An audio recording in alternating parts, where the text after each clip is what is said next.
मालिक की सजन वाजे प्यारी सत्संग जियो। संत पीर फकीर अल्लाह वाहिगुरु मालिक की चर्चा बताते हैं, जीवों को सच के राह पे चलाते हैं। कभी किसी का बुरा करना करवाना तो दूर, कभी उनकी कल्पना में भी किसी की बुराई के बारे में सोच नहीं होती।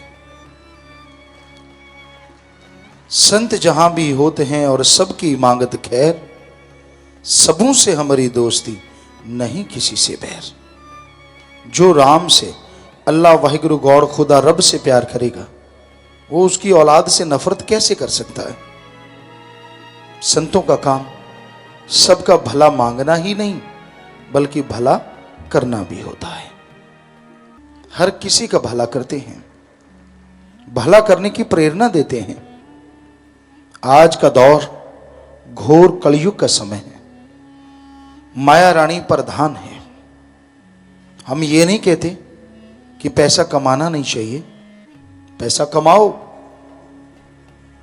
पर जो हमारे धर्मों की बात अगर करो तो उनमें लिखा है कि पैसा जीने के लिए कमाना है।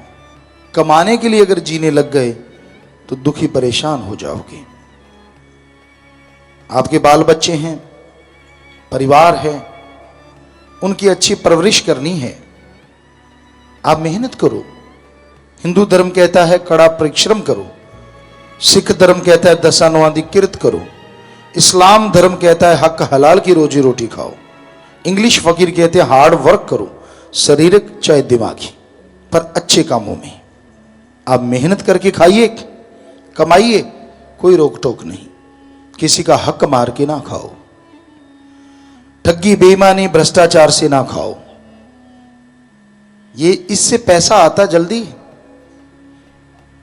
पर जितना जल्दी ये पाप जुल्म की कमाई आती है, उतनी जल्दी ही घर से आपसी प्यार, तंदुरुस्ती, खुशियां पंख लगा के उड़ जाती हैं।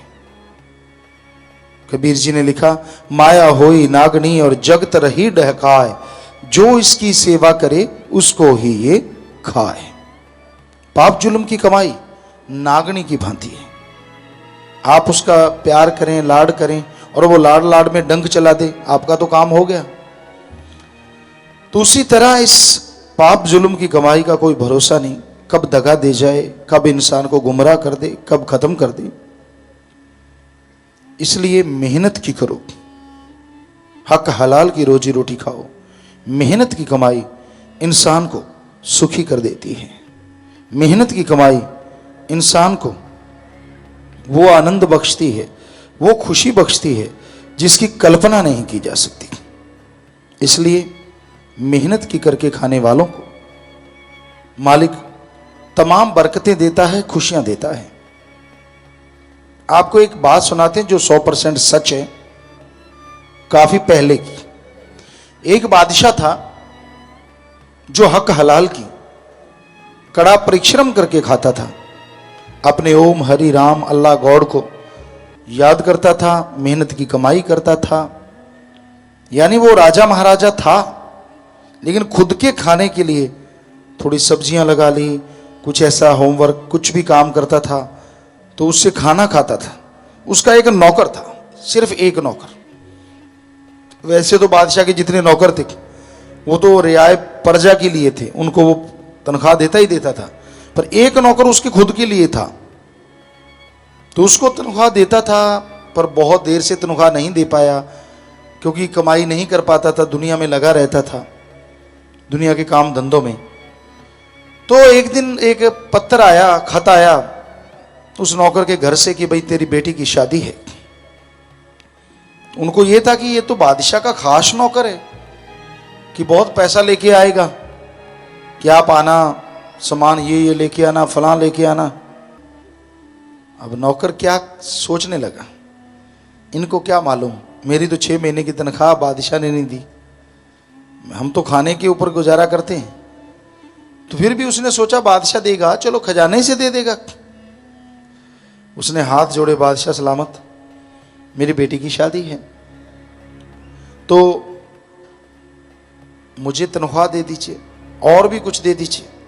बादशाह सोचों में पड़ गया, कहने लगा तेरे को तो पता है मैं इस खजाने में से एक पैसा नहीं लेता अपने लिए और तू मेरा नौकर है। कहता जी वो तो मुझे पता है। कहने लगा ठीक है मैं मेहनत करता हूँ, आज तेरे लिए मेहनत की, मालिक अल्लाह राम को याद किया, 2 अशरफियाँ हो गई। कहने लगा मैं आज खाना नहीं खाऊंगा, ये दोनों अशरफियाँ तू ले जा, बेटी की शादी करना। वो सिर झुका के खड़ा हो गया। बादशाह कहने लगा मैंने अपने गुरु पीर फकीर से सुना है मेहनत की कमाई फलती फूलती बहुत है, तो दुख ना मना, ये 2 अशरफियाँ ले जा। कहाँ तो 6 महीने की 12 अशरफियाँ थी बकाया, प्लस उसने सोचा था बादशाह मेरी बेटी की शादी है तो बहुत कुछ देगा, और दी सिर्फ 2 अशरफियाँ। उसने कहा जी अब बादशाह के सामने बोले तो कौन बोले, सिर झुकाया चुपचाप, ठीक है बादशाह सलामत मैं जा रहा हूँ, घोड़ा ले जा भाई मेरा, ले जा घोड़ा। तो उसने कहा मैं घोड़ा भी नहीं ले जाऊंगा आपका, आपको मैं क्यों तकलीफ दूं। तो वो पैदल ही चल पड़ा। उसने सोचा बादशाह कि उस इलाके में अनार बहुत होते थे, बहुत ही बढ़िया, और तो क्या रंग लगाऊंगा इन 2 अशरफियों का, अब 3-4 दिन का सफ़र है, अनार हैं जो ख़राब नहीं होंगे, तो अनार ले जाता हूँ बच्चे खुश हो जाएंगे। उसने अनार की पोटली ली, 2 अशरफियों में जितने आते थे तो वो ले लिए। अपने बादशाह का राज्य पार हो गया, आगे एक और बादशाह का राज्य था, उसको क्रॉस करके उससे आगे उसका घर था। तो वो जब दूसरे राजा की सीमा में पहुंचा, अंदर से गालियां दे रहा था, मार दिए, बर्बाद कर दिए, बड़ा आया हक हलाल कड़ा परिश्रम करने वाला, बेटी मेरी की शादी, मैं बादशाह का खास नौकर, ये जा रहा हूँ फटे हाल, कुछ भी नहीं है। तो अब मन तो ऐसा होता ही है ना, फिर कैसे ना हो।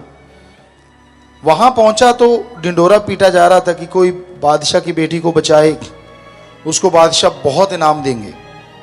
उसने पूछा भाई कैसे, कहते वैद जी ने कहा है बादशाह की लड़की मुर्शिद है कोमा में, आज के टाइम में कहे तो कोमा में है, तो उसको अनार का जूस चाहिए दवाई के लिए, वो कहीं नहीं मिल रहा, और चाहिए भी अभी वरना लड़की मर जाएगी। वो कहता मुझे बादशाह के पास लेके चलो। कहता क्या है तेरे पास, कहता नहीं मुझे लेके चलो, मैं उसको जिंदा कर दूंगा। उसने बताया नहीं कि अनार है, उसको पता था अगर मैंने इसको दे दिए मुझे कौन पूछेगा, क्योंकि वो भी बादशाह के पास ही आया था ना।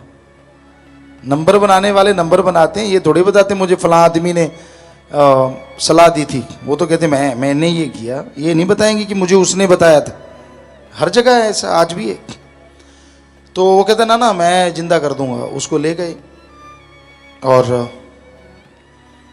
कहने लगे हाँ भाई कैसे जिंदा करेगा तू। उसने पोटली खोली, कहता ले हकीम जी आप एक अनार की बात करते हैं, ये पड़े जितने मर्जी ले ले। बादशाह बड़ा खुश हुआ। हकीम जी ने वो अनार लिया, उसका जूस निकाला, दवाइयाँ बनाई, फटाफट लड़की के मुंह में डाली, शाम तक लड़की होश में आ गई। बादशाह ने तो उस आदमी को अपने गोद में उठा लिया। भाई तूने कमाल कर दी, तू यहाँ कहाँ रहा था। कहता जी मैं तो ऐसे ऐसे मेरी बेटी की शादी है। कहने लगा फिर तेरे पास है क्या। कहता जी कुछ भी नहीं है, बस यही था, अनार ही है मेरे पास। कहता तेरे पास बहुत कुछ, कल जाना तू। अच्छा उसका मेहमान नवाजी हुई। अगले दिन उसका रथ अशरफियों से भर दिया, घोड़े दे दिए, अलग से रथ दे दिया, कुछ नौकर दे दिए, और पूरा खान पान का सामान कई रथ भर के दे दिए कि इसकी बेटी के सारा इंतजाम यहीं से करके लेके जाओ। तो बड़े धूमधाम से उसकी बेटी की शादी हुई और वो अपने बादशाह के पास आया और पाँव पे गिर गया कि बादशाह सलामत। हक हलाल की कमाई में वाकई इतनी बरकत होती है जो आदमी सोच भी नहीं सकता। और ये आज भी सही है, चाहे कितना ही भ्रष्टाचार का युग है, कितना ही बेईमानी का टाइम है, आज भी हक हलाल मेहनत की कमाई।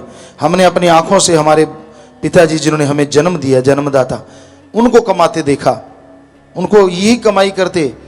सारा दिन 5 नौकर होते थे, बहुत बड़ा घराना था, लेकिन सारा दिन खुद फावड़ा लेके जो भी खेती बाड़ी का काम बराबर करते थे उनके, तो उनकी कमाई ऐसी फलती फूलती कहने सुनने से परे।